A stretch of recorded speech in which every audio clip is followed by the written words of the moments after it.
Buenos días, profesora. Mi nombre es María Belén Zárate, de la UG de Pirané, provincia de Formosa. En este trabajo propuesto tenemos que realizar sobre el movimiento obrero. Es un trabajo colaborativo, el cual tendríamos que haber realizado un cuadro comparativo. Para realizar este trabajo tuvimos en cuenta los movimientos cartistas, el socialismo utópico, el socialismo científico y el anarquismo. Para poder confeccionarlo tuvimos en cuenta los siguientes criterios: origen, líderes y las características. Ahora bien, en el año 1790 y 1830 aparecen nuevas formas de organizarse política, laboral, con pautas obreras y comportamientos colectivos y una concepción obrera de sensibilidad. Según Thompson, la clase obrera no nació por generación espontánea del sistema fabril, sino sobre la base liberal de la tradición inglesa y sus nociones políticas y religiosas de igualdad ante la ley.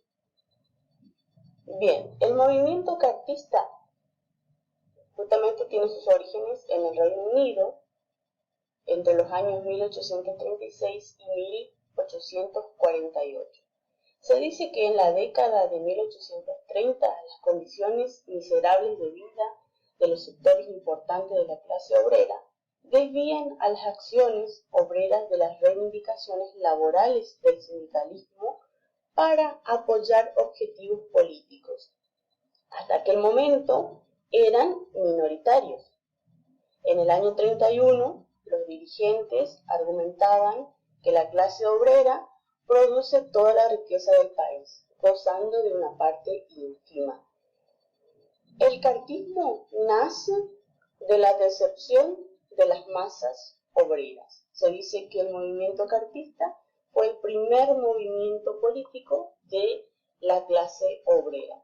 Sus líderes son O'Connor, O'Bannon y Francis Drake, cuyas características dice que la economía era clasista, coincidiendo los intereses del capital y del obrero. En el año 1838 se redacta una carta del pueblo que incluye las reivindicaciones políticas.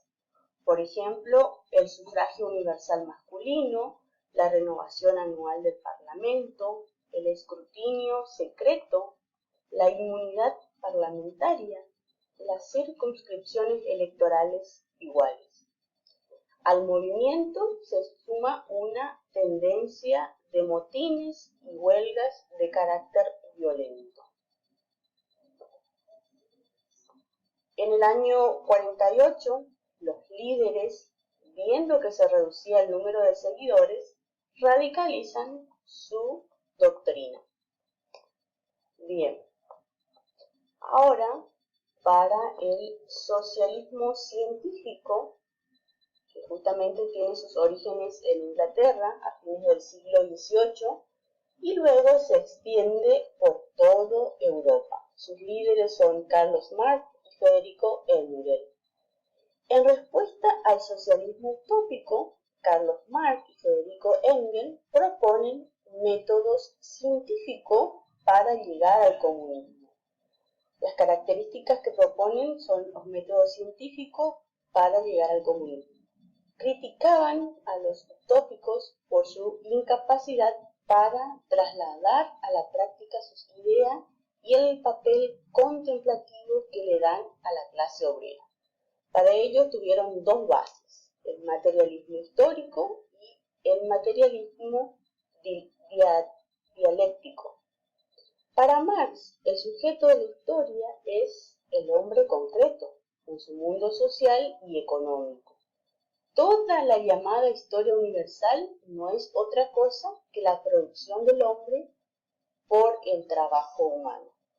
Sin embargo, para Engels, la idea dominaba la historia y su dialéctica y por ende constituía la clave de la historia.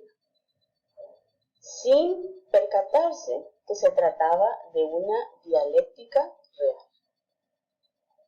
Bueno, profe, esa es mi parte. Ahora le dejo con mi compañera Karina para que explique su parte. Muchas gracias, saludos. Buenas tardes, saludos cordiales a todos los que me están visualizando. Para proseguir con la temática abordada por mi compañera, que es el movimiento obrero, vamos a tratar de contextualizar dicho movimiento. A mediados del siglo XVIII se da el surgimiento pleno de la Revolución Industrial, se produjo un incremento demográfico a causa de mejoras en sanidad y alimentación, y al aparecer la industria nos encontramos con un gran éxodo de los pueblos rurales hacia la ciudad para trabajar en las fábricas. Esto trae como consecuencia que hay un crecimiento y surge un nuevo estamento social, que son los obreros, el proletariado, que eran los empleados de la fábrica, que trabajaban en condiciones humanas, de hacinamiento, de miseria. En las ciudades las condiciones de trabajo eran brutales, con horas muy extensas, trabajaban las mujeres y los niños, había castigos corporales, los sueldos que percibían realmente eran miserables. Este contexto de desigualdad fue lo que produjo el surgimiento del movimiento obrero. Muy bien, ahora vamos a pasar a la siguiente diapositiva para hablar del socialismo, ¿sí? El socialismo fue definido desde mediados del siglo XIX como un sistema de organización, tanto económico como social, en el que todos los medios de producción obtenidos formaran parte de un patrimonio colectivo, es decir, del pueblo en general, que serán a su vez los principales administradores de dichos productos. Y es que el socialismo define que para que una sociedad evolucione y progrese, el control democrático tanto de las estructuras sociales y políticas había de estar en manos de los ciudadanos, así como el control administrativo está bajo del poder de los mismos trabajadores que producen los bienes. Por lo tanto, lo que el socialismo pretende es plantear una organización equitativa en la economía y una justa repartición de los bienes producidos, y que para dichos objetivos se llevarán a cabo también plantearon terminar con las causas que hacían no salir adelante en nuestro nuevo sistema, que era acabar con la propiedad privada, lo que a su vez llevaría a cabo la desaparición de diferentes clases sociales. Una vez extinguida estas dos cosas, se implementaría un socialismo como un nuevo sistema, cuya finalidad no era otra cosa que obtener el bien común.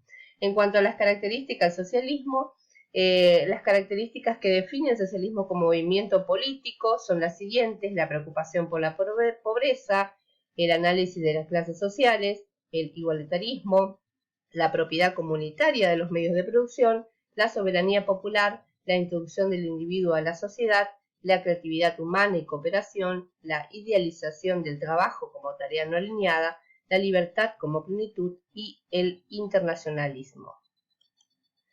Muy bien, ahora sí vamos a abordar lo que es el socialismo utópico, que es uno de los movimientos obreros. Sus representantes son el conde Saint-Simon, Robert Owen y Charles Fourier.